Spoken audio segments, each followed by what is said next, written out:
Ang mag-rally po ang Iglesia noong January 13, 2025, ang ipinanawagan po namin sa mga namiminuno sa ating bansa, at malamang ay naaalala niyo po ito, kapayapaan, pagkakaisa, at unahing asikasuhin ang problema ng ating bansa at mamamayan nito kaysa yung mga hakbanging magbubunga lamang ng awayan at hidwaan. Dahil alam naman ng marami po na ang mga ito pawang pamumulitika lamang. Tama. Ang nakakalungkot po ay yung panawagang yun ng Iglesia ni Cristo tila hindi pinakinggan ng mga kinauukulan. Kaya nga po, Kuya Jen, bingi na sila yung mga nangyayari ngayon. Ayun. Bingi ang gobyerno eh. Mahirap talaga yung hindi nakikinig, no? Oo nga. Pero dapat po maging specific tayo, di ba? Dahil baka hulaan nila kung ang dami kasing nangyayari ngayon. Ano po yung tinutukoy nyo dito na mga pangyayari ngayon? Yun. Again, Kuya Nelson, ano po?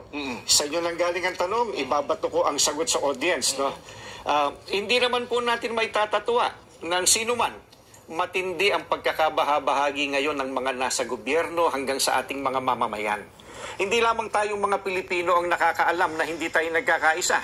Ang nakakalungkot, maging ang mga taga-ibang bansang nagmamasid sa kaganapan po rito ngayon sa Pilipinas, alam na alam nila, hindi nagkakaisa. Magulo. Urik! Malamang po, maging ang mga kapatid talagang natin magulo sa ang Pilipinas ngayon. Ano po? Sila po na nakakakita sa atin, may kanya-kanya silang opinion po. Ako, mabuti po, nabanggit niyo po yan kay Edwin, ano ha?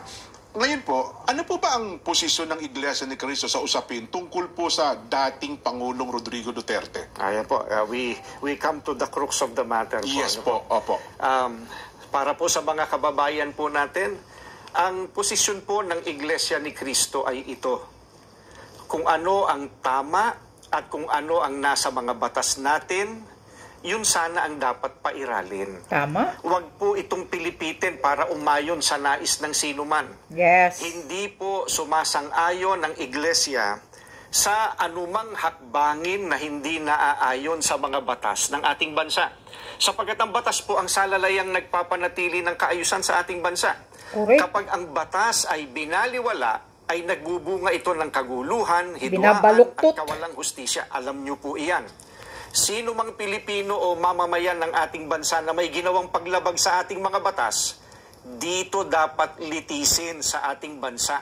Correct. Bakit po? Sapagkat gumagana naman ang sistema ng ating hustisya. Exactly. Hindi po natin sinasabing wag litisin ang dating Pangulo sa mga iniaakusa laban sa kanya. At sa ganang amin po, nagtitiwala ang Iglesia ni Cristo sa integridad at kakayahan ng hudikatura para pagpasyahan ng ganitong bagay at usapin.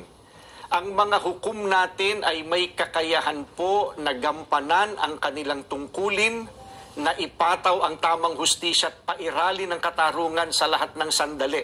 Kaya, hindi natin dapat isuko ang soberenya ng ating bansa sa iba. Yan po ang posisyon natin. Ayun.